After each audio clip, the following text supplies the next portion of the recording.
Imagine waking up to find out that the person steering the entire future of human intelligence just had firebombs thrown at their house. At the exact same moment, the watch on your wrist quietly figures out you have a degenerative brain disease just by the way you walk. And all while this is happening, a brutal new reality is unfolding in the corporate world, where just 20% of companies are hoarding a staggering 74% of the wealth generated by artificial intelligence. Welcome to Anuku.com, AI news you can use. We have crossed a very strange threshold where the underlying code of our society is literally rewriting itself, and the friction from that transition is causing absolute chaos. Right now, 4 out of 5 Americans are deeply afraid of artificial intelligence, and the people building these frontier models are actively targeted. A 20-year-old was recently arrested for throwing a Molotov cocktail at Sam Altman's home in San Francisco. Altman himself recently called that sweeping public fear justified, comparing the industry's trajectory to a struggle for the ring of power. This terror is a logical response to tangible damage. We are tracking a 300% increase in reports of AI-facilitated exploitation. Synthetic media is bypassing our filters for truth, like the AI-generated image of Donald Trump as a religious figure that recently sparked outrage. It permanently proved you no longer need reality to create a viral political narrative. Because of this, lawmakers are dropping the hammer. Florida is proposing an artificial intelligence bill of rights that places strict liability directly on AI providers like OpenAI and XAI. If their prompt filtering systems fail, they are strictly liable. Giving a kid unrestricted access to a frontier model is like requiring a guardian's signature before a child speaks to an unpredictable foreign dignitary. You have absolutely no idea what ideologies they will introduce. The frontier labs know this. That's why Anthropic and Google DeepMind are aggressively sweeping up philosophy and ethics hires. DeepMind even brought on a dedicated philosopher specifically to oversee the rollout of their Gemini 3.1 real-time multimodal agents. And we need to talk about agents because they change the entire threat model.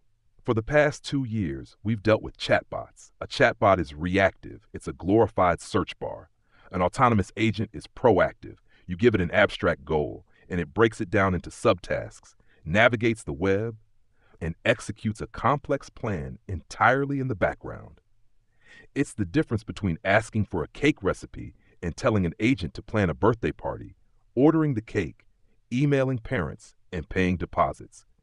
When a digital system can spend corporate capital, the ethicist's job is to engineer invisible constraints into the math so the agent doesn't break the law just to efficiently maximize profit. Yet, the visionaries building this don't seem to have a rigorous grip on it.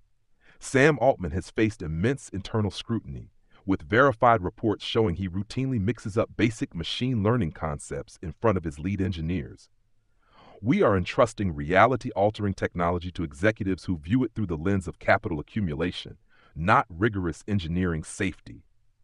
This leadership panic is bleeding everywhere. Hootsuite's founder returned as CEO specifically to force a brutal AI-first pivot because legacy software is dying. You don't buy the tool to do the work anymore. You buy the agent that does the work for you. And right now, a massive PwC study shows just 20% of companies are hoarding 74% of AI's total generated economic value.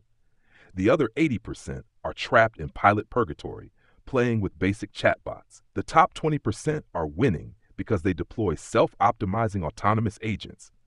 They are 1.9 times more likely to do so because they spent years building the responsible infrastructure and ethical guardrails to actually trust the AI. These winning companies are weaponizing agents. Adobe and Tesco are deploying advanced AI to scale personalization across tens of millions of loyalty data points, dynamically altering marketing based on your microscopic physical pauses in a grocery aisle. Meta is projected to surpass Google in total digital ad revenue by 2026, driven entirely by their Advantage Plus AI campaign optimization that completely removes the human media buyer. Tubi just natively integrated ChatGPT so you can just talk to your TV instead of scrolling through rigid grids of thumbnails. But this unprecedented intimacy is dangerous. In Canada, The NDP is moving to federally ban surveillance pricing, where an AI algorithm determines the maximum price you specifically are willing to pay based on your private behavioral data. It prices the person, not the product, maximizing profit margins to the absolute breaking limit of human tolerance. Meanwhile, AI is embedding into mass physical infrastructure. Oracle just unveiled its Utilities Industry Suite. It uses deep learning anomaly detection to learn the normal electromagnetic heartbeat of a sprawling city's power grid, predicting catastrophic cascading failures days before they actually happen. But this requires massive hardware. TSMC just posted record-breaking profits, up 50% year over year, and circuit board maker Victory Giant successfully launched a $2.2 billion listing. AI is now heavy industry, and it's slamming violently into physical limits.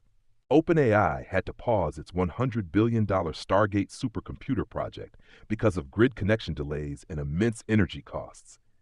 Instead, they executed a hard pivot, signing a massive lease in London to double their UK workforce. They realized talent density is suddenly rivaling compute density as the ultimate competitive moat. Geopolitical energy costs are also crushing China's AI export boom, forcing local companies like Step Fund to restructure. This is sparking a push for regional AI sovereignty, like the Saskatchewan AI Expo focusing on deep earth mining and agriculture instead of generic consumer chatbots. And with quantum computing on the horizon, which threatens to instantly shatter all classical encryption, banks like BMO are rushing to build quantum-safe AI architecture. UK financial regulators are deeply concerned about the systemic risks of highly capable agents being let loose on global banking infrastructure. Yet, the most profound impacts are biological. AI can now diagnose Huntington's disease with over 80% accuracy simply by analyzing the subtle gait dynamics of how you walk, captured passively from an off-the-shelf smartwatch. It predicts symptoms 24% better than human clinical methods. This is passive diagnostics, evaluating your health invisibly in the background of your life. AI is also listening to our digital whispers. A Penn study fed 400,000 raw Reddit posts about weight loss drugs like Ozempic into AI, discovering severe side effects like debilitating fatigue that rigorous multi-million-dollar clinical trials completely missed. As AI rewrites our workflows, with Claude moving natively into Microsoft Word and Apple preparing display-free smart glasses for 2027, we face a blunt warning. Palantir CEO Alex Karp recently told philosophy majors, "Good luck," arguing that AI will systematically decimate abstract knowledge jobs, leaving only the need for technical vocational skills. But if AI commoditizes flawless technical execution, our messy, unpredictable philosophical reasoning in human context might actually become the ultimate premium luxury in the market. Before we get into the final takeaways, just a reminder that you can find more insights like this at inuku.com.